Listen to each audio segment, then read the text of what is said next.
Okay, welcome to Science and Stuff Podcast. I have your host, Jacob, and that's Joe. And so, we're going to be talking about the periodic table today for you that don't know much about it. Thank you, Jacob, for your outstanding introduction. By the way, before we start, did you hear about the conspiracy about Taylor Swift attending the Chiefs game? No. Well, Taylor Swift is a celebrity leader in fuel emissions, so she drives a jet around and it causes the world to crash and burn with her private jets and stuff. So is it a coincidence that when you search up jets, it pops up her NFL attendance and not her jet fuel emissions? I'm just saying. Okay, yeah, I get it. We're kind of filming now, though, so we kind of got to drop that stuff. Oh, yeah. So, let's move on to the site. Yeah. Okay, but anyways, I have an idea. You know, on, those social media posts, you rank something 1 to 5, 1 to 10, whatever, blah, blah, blah, and you don't know what's coming next, and you can't change them around, and you have to rank them. Yeah, so we're going to do that with the periodic table of elements. And so, why don't you introduce us to the elements we're going to be doing, Joe? All right, sick.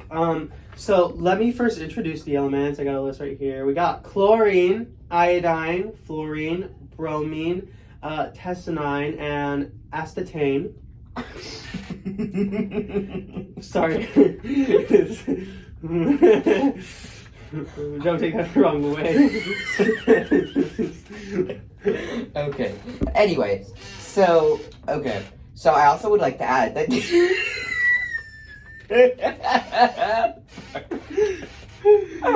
I also would like to add that they all have 7 valence electrons because they're in group 7. So I just think that's an important thing to add. Okay, right? Yeah. Okay, so chlorine. What are you thinking on chlorine? Okay, chlorine honestly is a solid 3. It has 17 protons, has 18 neutrons, and it's really good at killing germs. Period. Slay those germs away. Yeah. Okay, so it's like E. coli and salmonella. E. coli ain't touching me. Not touching this pool. Oh my gosh. Like I said, it kills germs in pools. My only reason it's a 3 is due to the fact that it's man-made and not natural, which is kind of a red flag. Yeah. TBH. I do like its yellowish green color, oddly enough. I know that's not really a hot take, but I do like it. Red flag. But the bleach smell, it's disgusting. I do not like it. I do like me a good swim, but the smell, because of the smell, it's a 3. 3. Got it. Yeah. And I kind of feel the same way with that. I agree with you. I think that's a solid answer, and it sounds like you think about that a lot. Thank you. Yeah. So, how about iodine? Wow, okay, I didn't see that one coming. Iodine is a good one, though. So iodine is natural, and the body needs iodine for, thyroid hormones. Okay, yeah. Love those. It also, assists with pregnancy, for all the queens watching. Yes! And infancy development. Okay, so iodine has 53 protons and 73 neutrons, so it's actually freaking huge. That's a lot. Yeah, it's so many. Also, it helps regulate metabolism. You already know. Gotta stay skinny. Got a skinny legend. You already know. Also, it balances out the enzymes. I can't really say what those are, but whatever. I personally can't. It's a solid one. That's a solid element. Yeah, it is. I honestly, it's because it helps me. It helps you. It helps. So, what do you think then? Okay, I personally, though, can think of a reason to dislike for iodine, so I will give it a solid 2, because there still could be better. Yeah, I think I think it's solid. I think there could be more better ones coming, so I think that's a good place to put iodine. How are you on fluorine? Kind of doppelganger of chlorine? Not really, but kind of sounds. Yeah, not really, I agree. Yeah. So fluorine is a yellow gas, and honestly, it's pretty mid. Yep. Not good. Not much good comes from fluorine. In fact, it can be extremely dangerous to inhale. Fluorine is definitely number 9 on the periodic table and is a naturally occurring element. Yeah. Because of the uses of fluorine seem to be really limited, I think fluorine just is gonna land on number 5 for me. Yeah, and it's just when do we ever use fluorine? Nobody cares about it. Never. And so let's take a break and talk about the reactivity of these elements. What do you think? I know obviously these elements are all different, but they are in the same groups. What would you have to say about the reactivity? Okay. Of course, obviously, the elements at the top of the group are the most reactive. The halogens. the very top of the element is fluorine. Gross. So as you descend, the elements on the little like box thing, as you descend, they become like less reactive. So like tennessine is like the least reactive of the halogenes. But like they are in group 7.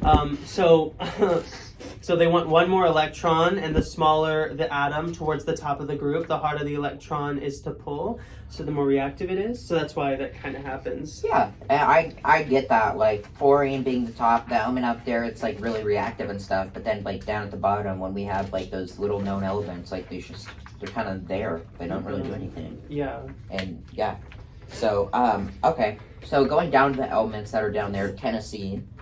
What would you say about that one? That's kind of, Oh my gosh, I have a lot to say about that one. Really? Okay, so yeah, the atomic number is like 117, so it's got a pretty good atomic number, and it is one of the last elements on the periodic table. To be honest, it literally has no role.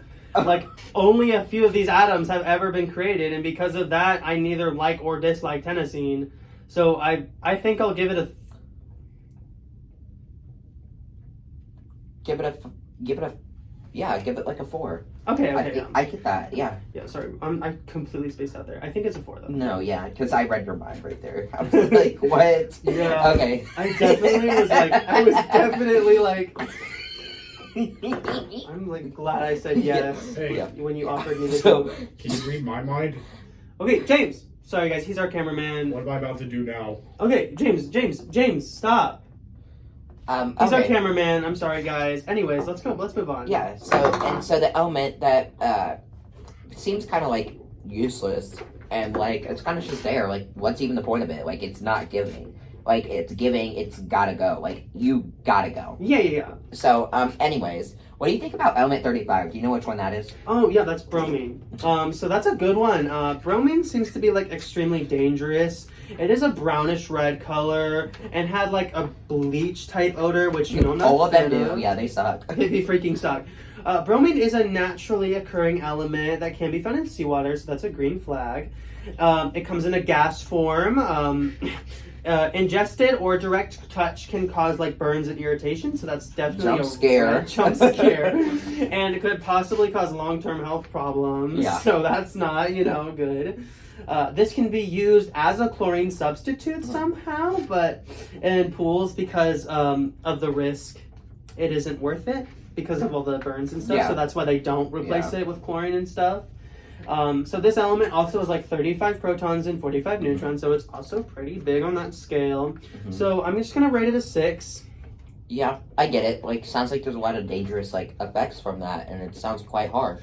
So personally, I get how it would be 6 because you only have 1 and 6 left to rate, and so like it's definitely not good. So you got to put that at a 6. It was really That's hard. a 6. I'm glad that like some of these are like more interesting. And so obviously this one's going to have to be your 1 because that's the only option you have left. But what about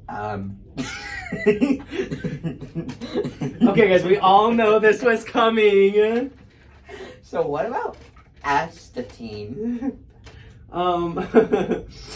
Well, it is my number 1 spot left, so Yeah. I will put acetane at number 1. Acetane has 85 protons and 125 neutrons, so it is literally massive. Yeah. And actually, this is a proud to be a number 1 spot pick. No. Acetane is like somewhat like iodine and is useful in like producing thyroid hormones and hormones. As that 1 is 2, the final decider for me is that acetane is useful for cancer treatment and it can destroy cancerous cells. Yeah. So that's like a definite W. And I think for that, obviously, because it cures cancer in some cases, it's gonna be number 1. I feel that. I think that was a solid number 1, not knowing that was coming. Yeah. So, like, I mean, I guess you guys all learned something about, like, the main functions of these elements and, like, all about, like, what they do and, like, how they're different with reactivity, their valence electrons, or protons, neutrons. Like, I feel like we got a lot of information out of this quick little podcast show. So, like, are you trying to do anything after this podcast once we get off here? Yeah, so, like, Do you want to come swim in my pool at my big rich mansion? You know I do, unless the chlorine is substituted for bromine, then I definitely don't want to come swimming in your pool because those harmful toxins could be within or on my body and they could cause me harm. So definitely not. True. All right, bye guys. Bye. That's it for this interview. Thank you so much for having me, Jacob.